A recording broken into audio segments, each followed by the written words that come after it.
What's up, everybody? Welcome back to the channel. This is your boy King Yellow. Today we'll be reacting to when Michael Jordan bullied Larry Bird and instantly regretted it. I've been reading in the comments, and from the videos I watched, I know like when they played against each other, Michael Jordan was putting up big numbers, but like they never won. So this is supposed to go into depth about that. Let's just get right into this video. I ain't gonna waste no more time. So make sure you leave a like, subscribe, and comment down below.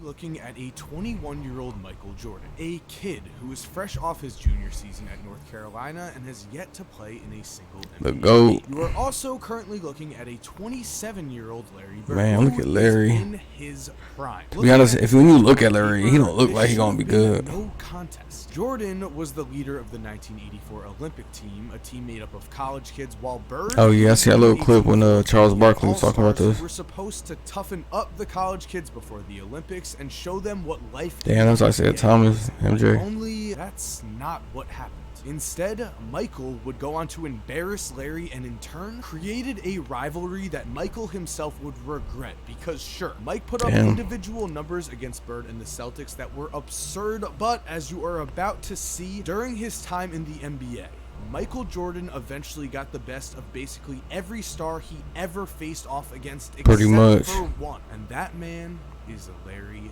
Bird. Now, you guys may remember this sequence from the I've seen this. I'm going to explain to you why it's so meaningful. Enjoy yourself, dog. Y'all gave us the run for our money. Work on that golf game of yours. As you just saw, Michael cursed out a then head coach of the Indiana Pacers version of Larry Bird after the 1998 Eastern Conference Finals, where the Pacers took the Bulls to 7 games. Now, Michael said these curses with a smile, but there was no joking when it came to Michael Jordan and basketball. Mike was this hyped to beat Larry because after taking him down in that Olympic exhibition game, I forgot Larry Jordan would coached. never really get the best of Larry again, and instead it was Larry Bird who would get his revenge. So what's up, guys? Mike here, and today we are taking a deep dive on the story between Michael Jordan and Larry Bird, an underrated rivalry that again could possibly be the only rivalry that Michael Jordan was ever best in. There are some absolutely crazy stories in this video. I know you're gonna love it. I do want to say though, guys, that episode 7 of my podcast Laced Up is out right now. In that episode we talked about the NBA MVP and we did a huge NBA playoff preview. Make sure to go check it out. The link is in the description, and remember, if you go to the Laced Up podcast channel, if you subscribe and turn on post notifications, you are going to be entered to win a PS5 or an Xbox Series X. That is a pretty sweet deal for just a few clicks of a button. So guys, go check out the podcast, link in the description. And now let's talk about this video. Let's set the stage with the 1984 Olympic team and the NBA. Kevin McHale, damn, he looked young. In order to get his team ready for the 1984 Olympics, Bob Knight scheduled 8 exhibitions with current NBA players, including several current All-Stars and future Hall of Famers. Now remember, at this point in time, only college kids could play in the Olympics. However, that's it was crazy. expected that these college kids would lose to the NBA All-Stars, right? Well, we'll get into that, but this also led to the first documented Michael Jordan versus Larry Bird matchup on July 9th, 1984. In this game, the NBA All-Star starting lineup featured future 3-time NBA champion John Paxson, 3-time All-Star Mark Aguirre, and 3 Hall of Famers in Robert Parrish, Isaiah Thomas, and of course, Larry Bird. Meanwhile, the Olympic team had 3 future Hall of Famers in Michael Jordan, Chris Mullin, and Patrick Ewing, but these were just college kids and they had no business really competing with NBA All-Stars. The Olympic team actually went 8-0 against 8 separate teams of NBA stars. As we all know, Larry, they didn't give a fuck. They was cheating. Number 2 pick in the 1984. They playing with them. Playing for Bob Knight, Jordan established himself as a dominant. Damn, Michael Jordan looked young. This guy was going to make a huge impact in the league right away, and he did, as Mike would average over 28 points per game as a rookie. Now, because of this, Larry Bird 28 saw points. Jordan as a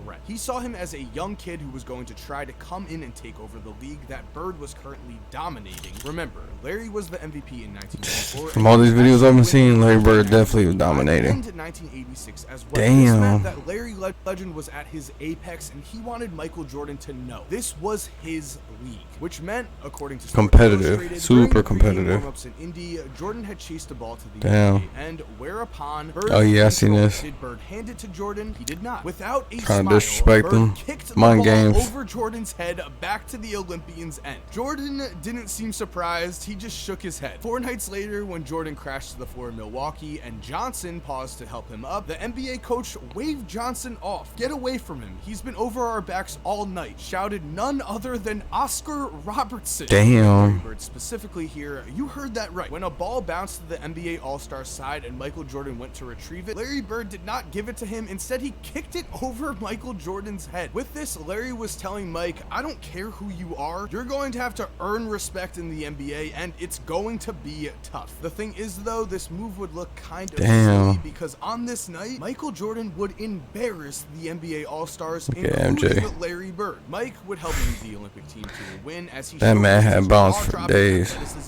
That's crazy how he could just glide through the air. Of course, it wouldn't be a Michael Jordan game if there was not a huge highlight, which came in the form of this absolutely monster dunk over Robert Reed. Now, as for what Mike thought about Larry's actions during warm-ups, he would later say, quote, Bird was showing me it was all business now, and I was beneath him. I didn't forget. Which means, I guess you could say, Michael Jordan took this personal. But the thing is, Larry Bird took this personal too. Remember, Larry was in his absolute prime at this point. They both want to be the GOAT. Several Hall of Fame guards and forwards, and as I'm about to show you, Michael everything they do had to be personal. All of these players. Man, look at that. Easy work. NBA, 4 guards/forwards would make the first team All-NBA in Michael's first 2 seasons. And these men were Larry Bird, Magic Johnson, Isaiah Thomas, and Dominique Wilkins. Now, as you can see against Dominique, for his career, Michael beat him in everything. Wins, rebounds, assists, steals, Dominique Wilkins was a beast. Michael had Dominique's number in the regular season, and in the playoffs, the two matched up once, and Mike's Bulls swept Dominique. Moving on to Magic Johnson. Michael barely snuck out another difference in the regular top season, 5. and I would say certainly he had better overall numbers, but what was most important was, in their one meeting in the NBA Finals, Jordan dominated, and the Bulls won Mike's first championship in 5 years. Look at that. That's nice. Mike. This brings us to Isaiah Thomas. Isaiah Thomas. On this list that actually has an argument for best. He's my number 1 point guard, to be honest. But did win more games, but again, I'd say Mike had better numbers, and then in the playoffs, Mike's numbers were I consider Magic point forward, to be honest, man. Differential here. The thing is, though, Mike would get his revenge against Isaiah. He would, of course, knock out the Pistons in the 1990 Conference Finals after years of losing to them. A revenge that was so sweet that the Pistons refused to shake hands with I'm from Michigan, so you know, I was happy when Michigan was winning. Makes all the difference because in Michael's matchups against Larry Bird, when looking at them head to head, we can see that in the regular season, Larry bested Mike in the wins column and put up similar numbers other than score. Then in the playoffs, bam, Bird's Celtics took down Jordan's Bulls all 6 times they played, and even though Mike had some absurd games, including his 63-point outburst against Mike was averaging almost 40 points a game. Larry would call Michael Jordan God disguised as Michael Jordan. Larry and his team always got the best of Michael, and that never changed. Jordan would never get revenge over Larry Bird, which is, of course, not only extremely rare, but makes Larry one of a kind. And the thing is, Mike acknowledged this. When Larry eventually retired, Michael would make this statement. Larry, I hear that you're retiring. Thank goodness, I'm glad. I'm tired of seeing your face. You brought a lot of sad memories for me. I enjoyed it, and I wish you a lot of luck. I think you had a great and wonderful career. You ruined a lot of my successful games against the Boston Celtics. Some great words and some telling words, because we can see here, Larry Bird was really the one guy that Michael Jordan never got. And sure, Larry Bird's Celtics were better than Michael Jordan's Bulls early on, but that was the case of a lot of teams when Michael Jordan entered the NBA. The thing is, Mike got revenge on that's the thing. The Bulls were never good if Michael Jordan wasn't on the team. This already is before they got Scottie Pippen. Because of this, Mike not only had the ultimate respect for Larry, but he also if you take Michael Jordan out the GOAT conversation, especially in the matter to me, it's between Larry Bird, Magic, Bird is the greatest trash talker and mind game player and LeBron. Maybe KD. If KD get another ring, then it's KD. During his time in the NBA, Mike watched as Larry did the following things, and this is just naming a few Larry Bird trash talking stories, as there are a ton. But number 1, in Mike's rookie year, Larry was playing the Atlanta Hawks and dropped 60 points. An amazing feat was even more incredible because according to Doc Rivers, quote, the last shot he said in the trainer's lap coming down the court, which meant it was going to be a 3 and it was going to be from deep. And then he said, who wants it. Then I think Reggie Brown, I'm not sure who it was, ran out after him. He shot this high rainbow. It goes in. Reggie bumps into him and accidentally knocks him on our trainer's lap. Yes, damn. Actually landed in the trainer's lap, scored 60 points on the Atlanta Hawks, and the Atlanta Hawks bench celebrated. Absolutely amazing. Story number 2, of course, Larry went into the locker room before this is crazy to me. 3-point contest, asked everyone, he really about that life. To keep his warm-up jacket on and everybody know this. On this final shot. This is a tie legendary. For the money.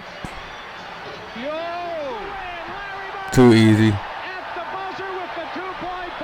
Then, of course, we have number 3, an absolute classic, as on Christmas Day in 1990, Larry went up to Indiana Pacer Chuck Person before the game and said, "Hey Chuck, I have a Christmas present for you." Then, during that game, he pulled a 3 in Chuck's face and said, "Merry Christmas," as he trended. These are just 3 of the legendary trash talking that Larry racked up during his NBA career, and I wanted to highlight them because Michael saw what Larry was doing. Michael saw how effective this trash talking was and began to do Michael's good at trash talking himself, and that this paid off big time. And so Michael developed his own style. He said Merry fucking Christmas though, and even went as far as befriending Charles Barkley during the 1993 NBA Finals, taking him golfing before Game 4 of those finals and giving him a $20,000 earring so that Chuck would lose his competitive edge. That's right. When asked why he did this, Mike supposedly said, "He won't get in my way the rest of the series. What's $20,000 to me? Charles thinks we're great friends. I hate that fat." Damn, I ain't never know he said that. Story. And again, Michael himself said that he learned from Larry.